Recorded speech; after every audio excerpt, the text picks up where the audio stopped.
you shocked all of us when you made the decision that you're not going to seek public office again. And you didn't have a speech on the House floor announcing that. Why did you reserve making that announcement, and what forced you to make that decision? Well, I've been here 26 years, and believe me, I have had a great time. I said I should have paid for this job, you know, because I've had a blast. But we, you know, it's serious business what we do here. And after a while, it just weighs on you. I'm 62 years old, and I've been here 26 years. You do not look 62 years old. I feel it, believe me.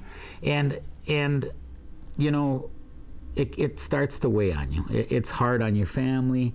It's hard on your friends.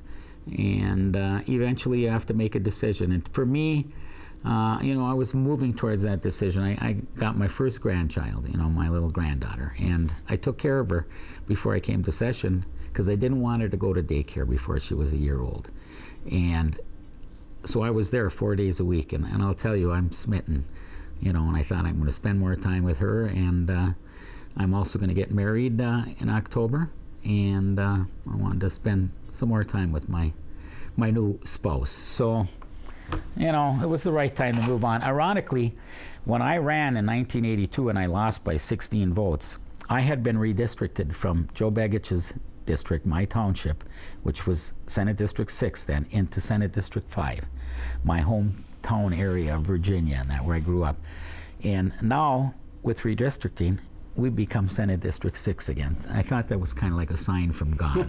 It's time to move on. So what advice do you have for those who are going to remain? Well, we have starved government to the point that we can't starve it anymore. And it saddens me that we have had, in the last decade, I think 7 or 8 deficits out of the last 10 years.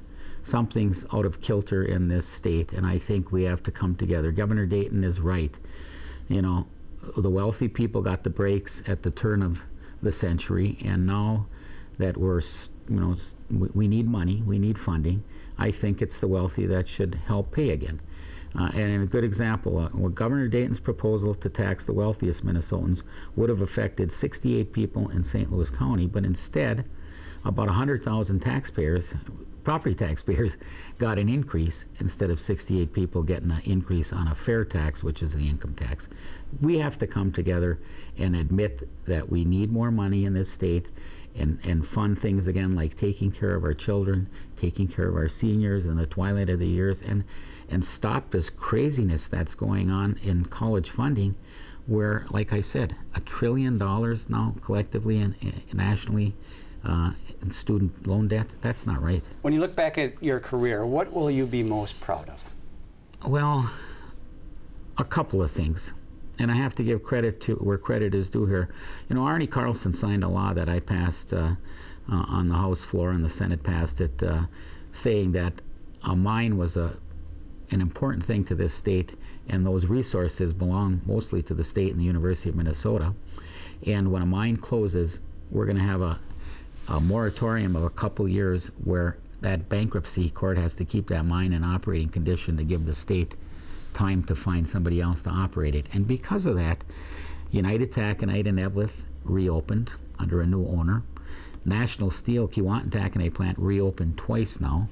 And the infrastructure at LTV in Hoyt Lakes was saved so that our first copper nickel mine might be able to use that infrastructure there. That was, for my constituents, and I think for the state, a very important law. But another one that I'm really proud of is I took the mineral rights that the University of Minnesota owns, and I put it into a scholarship that they rightly named an Iron Range Scholarship. And 1 out of every 5 incoming Minnesota freshmen from all over the state at every campus of the university gets $1,000 to $2,000 a year in a scholarship fund. It's the biggest scholarship at the U, and I wanted people to have the same opportunity to go to college as I had. It was a lot cheaper when you and I went to college than it is today. So, and any help we could give, you know, is important, and I think that fund, and it's growing, by the way, exponentially, because just ironically, Keewatin Taconite, which was closed twice and then reopened with that other law, is now paying the university about $11 million a year in mineral royalties. So the fund's growing fast. One very brief question.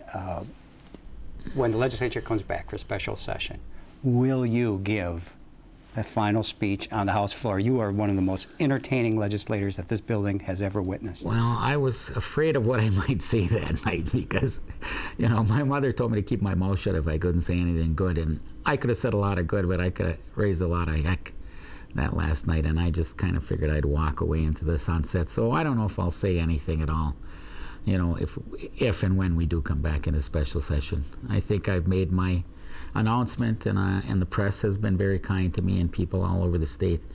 I got letters from people, I have no idea who they are, even thanking me for some of the things I did. So I think that was enough for me. I don't have to give another speech. Well, we certainly wish you the best, and thank you so much for coming on the program. Thank you so much for everything you guys do. The staff around this place is wonderful, and you're part of it, so thank you.